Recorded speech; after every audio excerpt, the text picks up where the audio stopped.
Hello students, दर्शन BEd college की class में आपका स्वागत है। हमारा टॉपिक चल रहा था बाल विकास।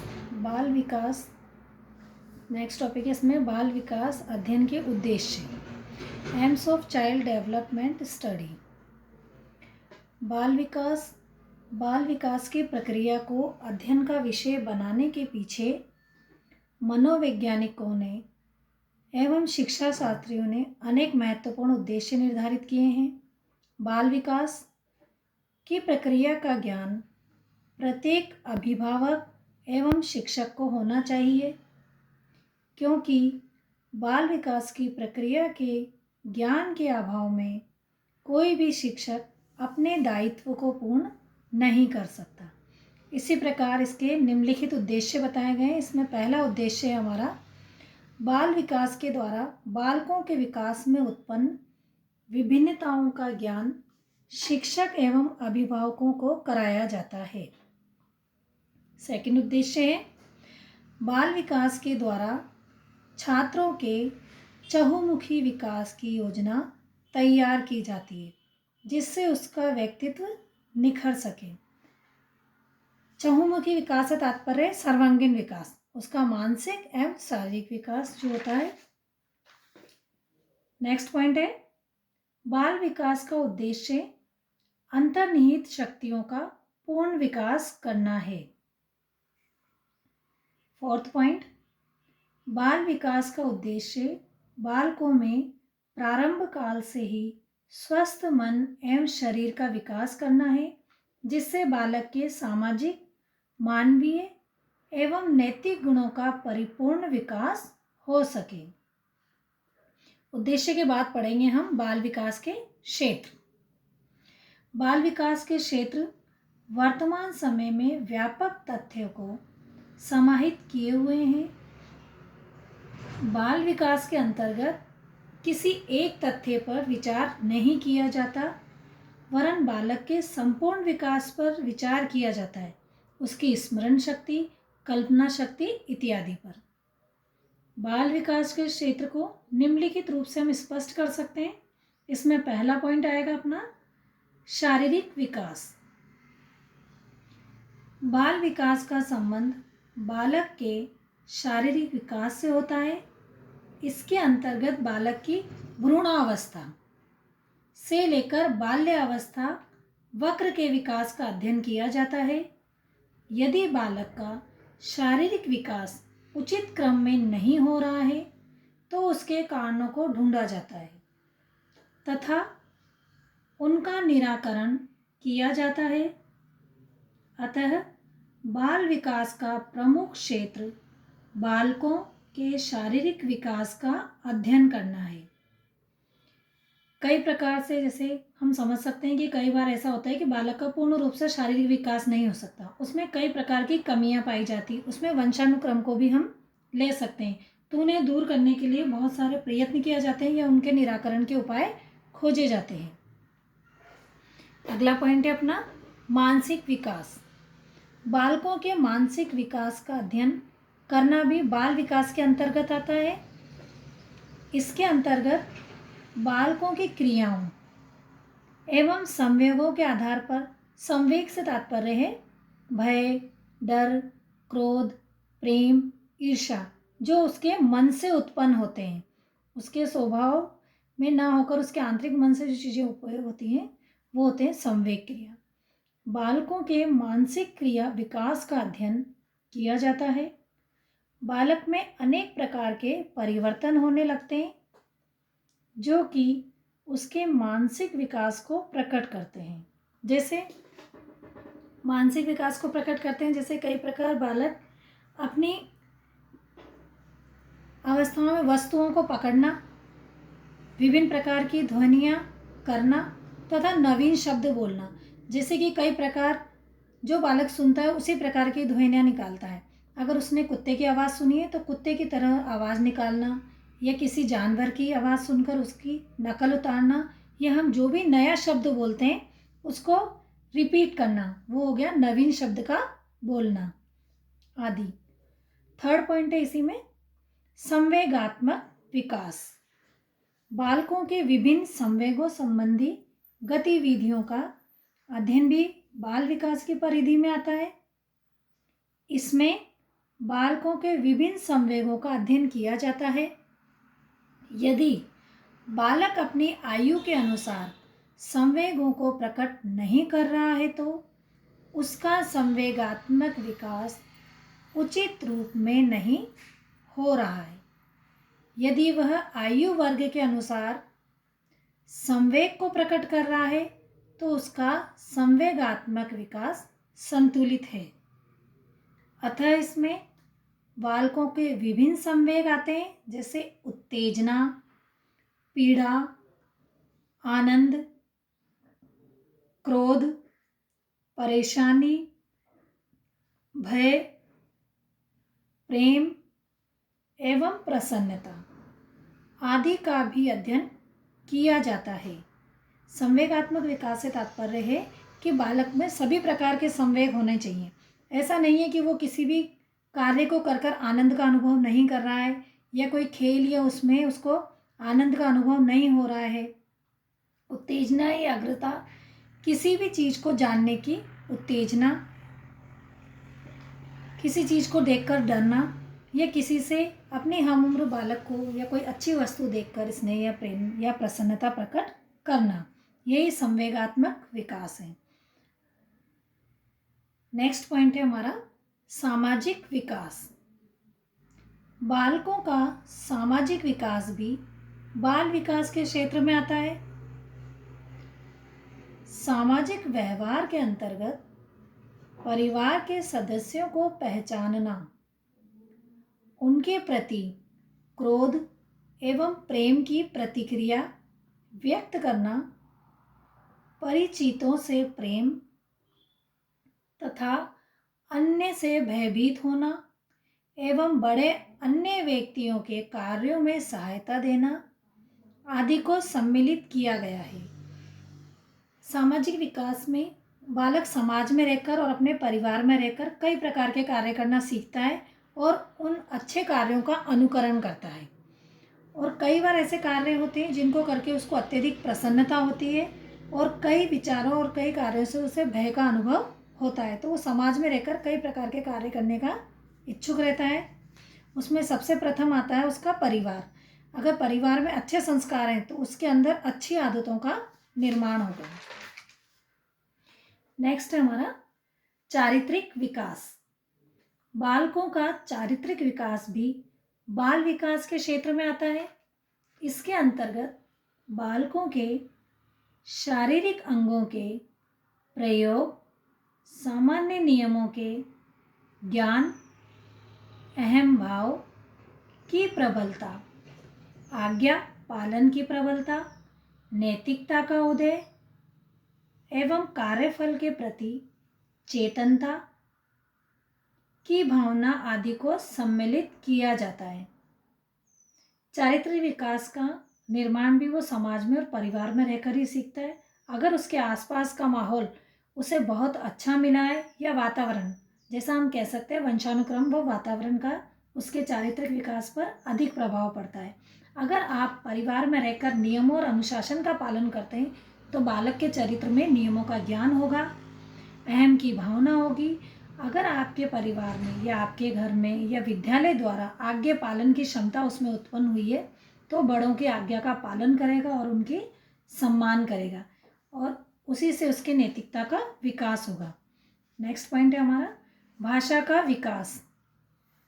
बालक अपनी आयु के अनुसार विभिन्न प्रकार की ध्वनियाँ एवं शब्दों का उच्चारण करता है। जैसे 1 वर्ष 9 माह तक के बालक में शब्दों के उच्चारण की प्रगति लगभग 118 शब्द के लगभग होनी चाहिए। यदि शब्दोच्चारण की प्रगति इससे कम है तो बालक का भाषाई विकास उचित रूप में नहीं हो रहा है। नेक्स्ट है सृजनात्मकता का विकास। बालकों का सृजनात्मकता का विकास भी बाल विकास की परिधि में आता है। बालक द्वारा विभिन्न प्रकार के खेल खेलना, कहानी सुनना तथा खिलौनों का निर्माण करना आदि सृजनात्मक योग्यता को दर्शाता है। नेक्स्ट है इसी में अगला पॉइंट, सौंदर्य संबंधी विकास। बालकों को अनेक प्रकार की कविताओं में सौंदर्य की अनुभूति होने लगती है। वह कविताओं के भाव को ग्रहण करने की चेष्टा करता है। जैसे वीर तुम बड़े चलो, धीर तुम बड़े चलो नामक कविता छात्रों में वीरता की भावना का संचार करती है। उसी प्रकार सौंदर्य की अनुभूति में हम जब बालक को कहानी सुनाते हैं तो उसमें उसे एक पात्र का निर्माण दे सकते हैं ताकि उसके अंदर वीरता, रस का भरपूर्ण विकास हो सके और उसमें देश प्रेम की भावना जागृत हो सके। नेक्स्ट पढ़ेंगे हम अगला पॉइंट हमारा, बाल विकास की उपयोगिता एवं महत्व। बाल विकास की उपयोगिता और महत्व को हमने इस चार्ट द्वारा समझा है। देखिए इसमें पहला पॉइंट है हमारा, बालकों के उचित शारीरिक विकास में उपयोगिता। अगला है मानसिक विकास। थर्ड है संवेगात्मक विकास, सामाजिक विकास, सृजनात्मकता का विकास, प्रभावी शिक्षण, उचित अधिगम स्तर, अपूर्ण शारीरिक विकास के कारणों का पता लगाना। ये एक महत्वपूर्ण बिंदु है इसका हमारे बाल विकास में टॉपिक में, क्योंकि अगर शारीरिक विकृतियां अगर व्यक्ति के अंदर होती है या बालक के अंदर होती है तो उसका ज्ञान उसके माता पिता को होना आवश्यक होता है। प्रभावी शिक्षण को विद्यालय से हम जोड़ सकते हैं। मानसिक स्तर के आधार पर शिक्षण विधियों एवं शिक्षण अधिगम सामग्री का प्रयोग किया जाए ताकि बालक का मानसिक विकास कुशाग्र रूप में विकसित हो सके। सामान्य नियमों ज्ञान विद्यालय में, जैसे खेलना, अनुशासन या नियम।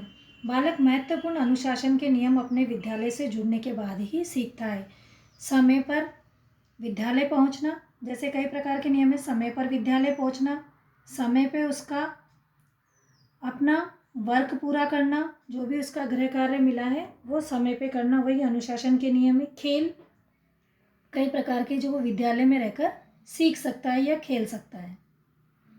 प्राथमिक स्तर पर भी बाल विकास की उपयोगिता एवं महत्व यही है कि बालक के शारीरिक व मानसिक स्तर में बढ़ोतरी हो सके।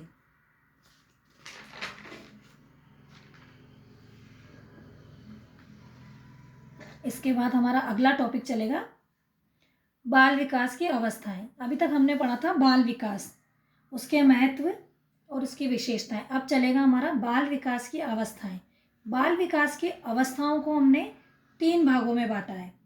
प्रथम अवस्था है हमारी शैशवावस्था, द्वितीय है बाल्यावस्था और तृतीय है किशोरावस्था। शैशवावस्था जीवन का सबसे महत्वपूर्ण काल शैशवावस्था को कहा जाता है। बालक निर्माण काल है। यह अवस्था 0 से 5 मतलब जन्म से लेकर 5 वर्ष तक की मानी जाती है। पहले 3 वर्ष पूर्व शैशवावस्था और 3 से 5 वर्ष तक की आयु को उत्तर शैशवावस्था कहा जाता है। तो शैशवावस्था को हमने 2 भागों में बांट दिया है। पहले जो 3 वर्ष की होती है, 0 से 3 वर्ष की, वो कहलाई जाती है पूर्व शैशवावस्था, और बाद में जो होती है 3 से 5 वर्ष की, वो कहलाती है उत्तर पूर्व अवस्था, उत्तर शैशवा अवस्था। इसी प्रकार न्यूमन ने कहा है 5 वर्ष तक की अवस्था शरीर तथा मस्तिष्क के लिए बड़ी ग्रहणशील होती है, मतलब ग्रहण करने की क्षमता इसमें तीव्रता से आती है बालक के अंदर। उसी प्रकार फ्रायड ने भी कहा है मानव शिशु जो कुछ बनता है जीवन के प्रारंभिक 4 वर्ष में ही बन जाता है। इस प्रकार स्पष्ट हो जाता है कि बालक की शैशवावस्था व शैशव काल उसके जीवन का क्रम निश्चित करने वाला समय है।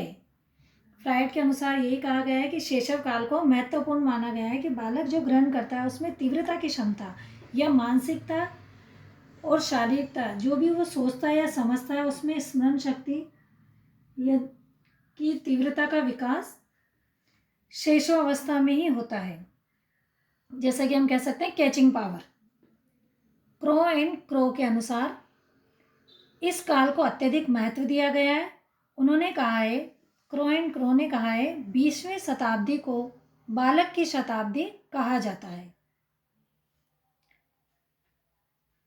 शैशवावस्था के महत्व के संबंध में हम कुछ विद्वानों के विचार जानेंगे। उसी प्रकार एडलर ने कहा है, बालक के जन्म के कुछ माह बाद ही यह निश्चित किया जा सकता है कि जीवन में उसका क्या स्थान है।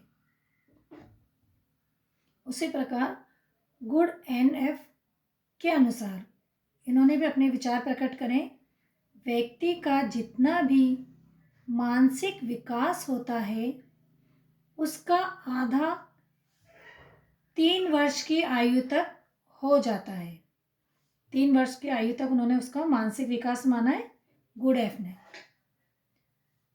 इसी को हम आगे बढ़ाते हुए देखते हैं शैशवावस्था की विशेषताएं। शैशवावस्था की कई विशेषताओं में इसको बांटा है। शैशवावस्था मानव विकास की दूसरी अवस्था है। शैशवावस्था को मानव विकास की दूसरी अवस्था कहा गया है क्योंकि पहली अवस्था गर्भकाल है, जिसमें शरीर पूर्णतः बनता है और शैशवावस्था में उसका विकास होता है। प्रथम विशेषता है हमारी शैशवावस्था की शारीरिक विकास में तीव्रता। शैशवावस्था के प्रथम 3 वर्षों में शिशु का शारीरिक विकास अति तीव्र गति से होता है और उसके भार और लंबाई में वृद्धि होती है। 3 वर्ष के बाद विकास की गति धीमी हो जाती है। उसकी इंद्रियों, कर्मेंद्रियों, आंतरिक अंगों, मांसपेशियों आदि का क्रमिक विकास होता है। सेकंड पॉइंट है मानसिक क्रियाओं की तीव्रता। शिशु की मानसिक क्रियाओं जैसे ध्यान, स्मृति, कल्पना, संवेदना और प्रत्यक्षीकरण आदि के विकास में पर्याप्त तीव्रता होती है।